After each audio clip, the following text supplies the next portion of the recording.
Hi everyone, welcome to this week Reading Market Update. So as usual, let's go on to see what happened last week and then what's coming up for this week and things to take note. So if you have not followed me yet, please remember to follow my Facebook page, my YouTube, and also follow me on my Telegram so that you can get the latest update as well. So let's see. So what happens? As usual, we know that right now is this season's. We are in the earnings report seasons. So last week, there's a couple of big company like J&J, Coca-Cola, this kind of Netflix, this kind of big company earnings reports. So as you can see, that most of the earnings report is doing very well. All right, that's why market is going higher and higher. But just nice for this last Friday when it closed, right? Market didn't beat all-time high. All right, market did not create an all-time high. All right, it's just fluctuating within itself. So by looking at the candle, this is a 4-hour candle, we can see that market just fluctuating within itself. All right, so we will come into the chart later. So what things to take note for this coming week, right? This coming week earnings continue, but this coming week's earning, right, will be more significant for people who are in the technology sector.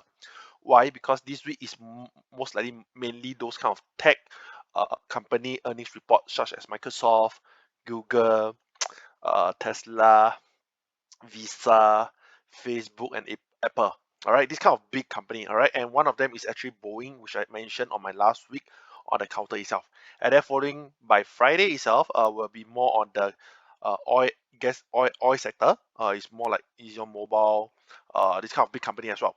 So, please pay a close attention. Of course, I still believe that all the earnings reports should be report better than the forecast. All right, as we can see for the past 2 weeks, how's the earnings report do. But right now, things to take note. Let's go directly to the chart. As we know that earnings report has been reporting better and better for the last 2 weeks, but the chart did not break all-time high again. All right, this is the Dow Jones daily chart. It did not break all-time high again. All right, actually, I have been monitoring closely on Dow Jones itself. What happened? Uh, Based on the daily chart, based on the some of the indicator, it show that it seems like there is a lack of momentum or lack of power. All right, lack of the bullish momentum. But looking at the RSI, we are at an all-time high at an overbought situation, and right now it's coming down. All right, and the market did not even go even higher. So right now, take note, in order for it to be successfully break, it must break this level. Give me a second. All right, it must break. All right, in order to see the next bullish, right, it must successfully break 34,300. All right, around off. If you're able to break above, then continue to see any sign. But right now, I don't think it's a good sign at the moment because we are looking at 4-hour time frame. Let's assuming we zoom a little bit more downwards. All right, we can see that it did not successfully break and the RSI is trending downwards. All right, but ultimately we are still on the long-term uptrend. It's just that whether is it a good risk reward to enter now or not is still another issue, right? Another questions to you. So I would suggest that if you want, you can actually put a stop entry order to buy after you break above. Otherwise, just continue monitor here. As we are coming to the end of earnings season soon. The most important is like the first week on the bank sector, or the next week, this coming week on the technology sector. All right. So take note on that. And then, not only that, let's take a look on what's the news. So for the coming week, of course, it's on tax, inflations, this thing. But last Thursday, right, there's one big news actually. Last Thursday is that Biden capital gain tax. All right, he I think he raised. All right, he expect to see a raise a long term capital gain tax on those wealthiness Americans up to 43.4%. All right, so because of this, right, the market actually came down. Why? Because he's trying to do capital gain tax. When you talk about capital gain tax, means that those people who are holding shares, they will tend to sell away first. Otherwise, if after the tax roll out, they sell, they make capital gain, they are all being taxed away. So that causes what happened on last Thursday when the market came down. All right, as you can see, all right, this is what happened on last Thursday. The market came down and then it recovered back again. So, but it recovered, it did not overtake even the high part of it, even with a good economy data on last Friday. Okay, so take note, this is the coming news. Actually, people are watching out on the capital gain tax itself. Okay, then next thing, we are on the. Okay, Next is the few counter which I'm going to mention. So tax is one of the thing, but I just want to let you guys know this is what upcoming week people are looking at, because upcoming week for the economy data, right? I think there is one of the inflation rate reportings, so it might be also one of the things that trigger. All right, I can't remember where is it, but there's one talking about the inflations. All right, so take note, if you want to pay attention, where does we stand? Is there any chances that inflation will hike up or not? All right, take note on next week economy data. Okay, next, looking by a counter, few things to take note. I will be talking about cruise line later, so I will be bring up one of the cruise counter. Few reason. For cruise line, right, as we keep repeating that market is going to recover, economy is going to recover, even though there's many COVID cases right now in other country, but it somehow cruise is being delayed badly. So everyone is looking at cruise line right now. Even for some bank, Morgan Stanley, they are all actually revising and increasing their target price for cruise line. All right, they increase their price target as well. So I'll be talking about Carnival later as well, which I spoke previously. So to me, Carnival, every dip is a good to enter. Okay. Next thing, even for like Florida, they actually go to the court, to sue CDC to ask them to allow to resume the cruise line. So this is also a good sign for cruise. Next thing, I'm going to introduce one more counter. Is called one of the ETF is related to clean energy. All right. So we'll look at it later. So directly go to the chart. Let's go to the chart. So for Dow Jones, you guys should know things to watch out. It must break above 34,300 in order to see more sign of bullish. All right. Next thing, I will be talking about China A50, which I mentioned last week. On China A50, all right, let's look at the day chart. Okay, for China A50, you guys can see that all right, I mentioned on the 17th, we can start nimble. All right, on the 17th, which is last week. When I see these two candle, I see that this is support. I think that we can start nimbling. But this is ideally, this is my first target area to enter, but it didn't came down. All right, it seems like well supported. So people who have actually entered this counter, China A50, congrats. Then you can just shift your stop loss and protect yourself. All right, I'm looking at for the whole figure at 18,000. 18,000 will be my first resistance. If let's say able to break through, then we are looking for the next high level will be a 19,000. All right, every 1,000 per level. All right, take note on that. Next thing, I'm looking at. I will be sharing things that which I shared last week as well. So let's do a recap first. Then we'll see how it goes. All right, for Palladium, PLTR, the counter code is PLTR. As mentioned, $20 is a good support. Uh, all right, $22 is a good support, 20 to 22.50. So last week it actually came down to break below 22.50, but the final support at $20 is there. All right, it's well seated. Okay, so if let's say this did not overtake the previous low, I'm looking to for the start of growing up.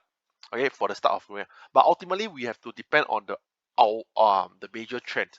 So we know that right now, if let's say most of the indices are at the high side, at a very bullish side right now, at an all-time high.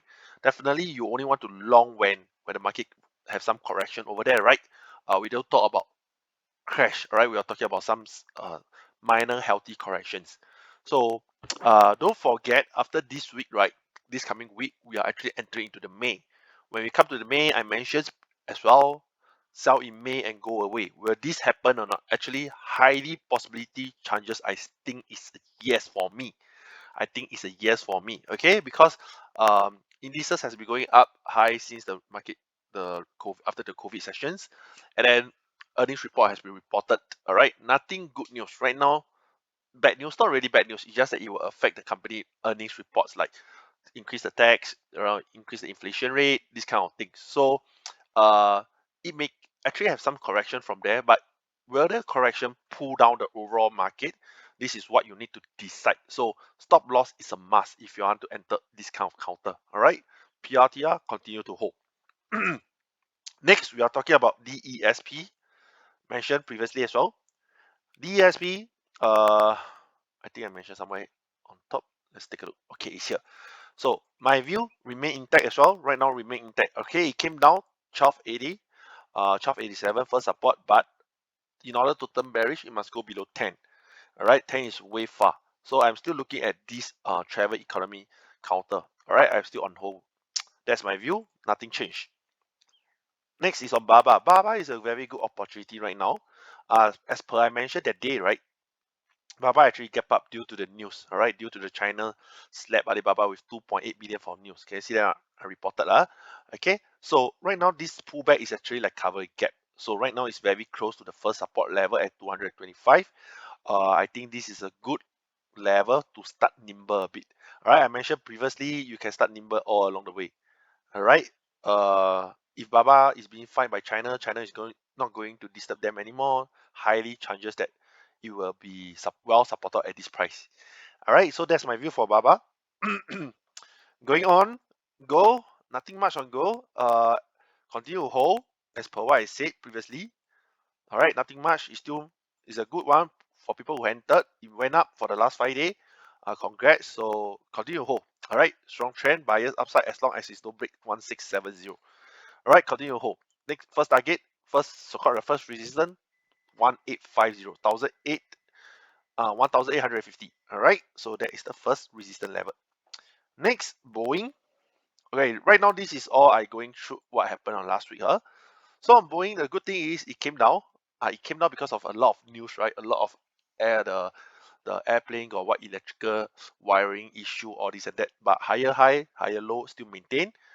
We are just at the closer to the bottom ascending channel, closing to the bottom ascending channel. And next week is the earnings report. So please be aware if you do not wish to participate during the earnings report, please skip after that. Then it's never too late. All right, it's never too late. All right, so this is on Boeing. If you entered last week, then congrats. If you're not, then you want to wait after the earnings report, then you also can. All right, so few things to introduce. We have a Starhub. I mentioned that last week. So let's see how it performs. All right, for Singapore counter is slightly slower, right? The movement as we know. For Starhub, right, it's pretty decent. It's still maintained at $1.37. I mentioned that this is a good sign for Starhub to start accumulating. All right, can you see that? All right, last week 1.23 is the support level. All right, break below we are be bearish, but at this point of time, we will continue to I will continue to give the bullish outlook for Starhub at this point of time. Same goes to Singtel. All right, same goes to Singtel. Okay, next we will be talking about new counter. I'll be introduce three new things. I mean two new things. CCL is I introduced before, so it's not considered new. Just a recap. All right, I mentioned every dip is a good to accumulate. All right, every dip is a good accumulation. So if it came down, just slowly nimble, slowly nimble. There we see. CCL is a cash rich company. Their cash is sufficient enough for them to sustain for the one whole year without business. So I think fundamentally and cash is quite strong for CCL on their balance sheet. So I will continue to give a hold on. I mean a buy rating. I mean the so-called a bullish on the buy side. So I will hold on my view on CCL. Okay, as usual, target 30, 32, 35. Okay, never change, never change. Still the same thing. Okay, next thing, new counter. I'll be talking about the first counter is called uh, Coupang. All right, Coupang. Coupang is actually a Korea, I think it's a delivery company, just listed IPO in the March this year only. All right, it start off with $35 IPO price, and then as you know, IPO is always gap up and it came down. All right, it came even way below. So right now, if let's say just based on this past few data that we have, putting a stop loss, I mean a support at 40 dollar or $42. All right, it's a good first significant support, and then we are actually a good entry price over here. Risk rewards, just to take note. All right, so this is on Coupang. Of course, this counter does not have much uh information yet. So for people who dare not want to take the risk, can take a side. All right, step aside. All right, you don't have really have to come in yet. All right, just want to bring this counter to you guys. All right, but next counter will be the most interesting one. Is actually an ETF. I hardly introduced ETF, but let's bring on. Okay, this ETF. Let's take a longer term view. ETF. This is on All right, okay, there we go. This is on 10. TAN. All right, Invesco Exchange Traded Solar ETF. It's a solar ETF counter TAN. Why I bring out this particular ETF?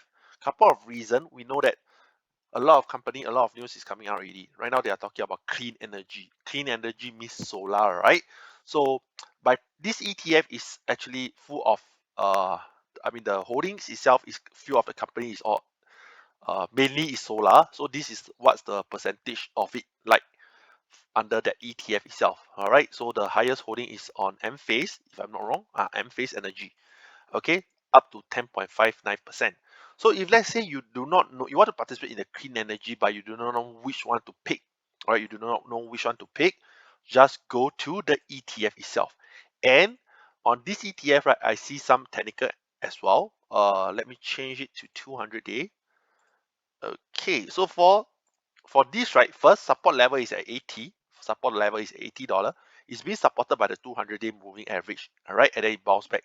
So this $80, it seems like a resistance turn support. Support 1, support 2, support 3. Can you guys see that? Support 1, support 2, support 3, and then 4, and it goes. All right, so it's a good significant support at this level, $80. Okay, so this is the first ETF that I introduced. So people who want to participate in the clean energy can consider this counter. All right. Ultimately, looking at the bigger time frame, we can see that it's uptrend. It's just that there's a recent pullback. This pullback might act as an opportunity for you to enter. All right. So that's all for this week. Hopefully you guys enjoy my video. If yes, please remember to follow and like my video as well. Thank you very much. I will see you guys next week again. Bye bye.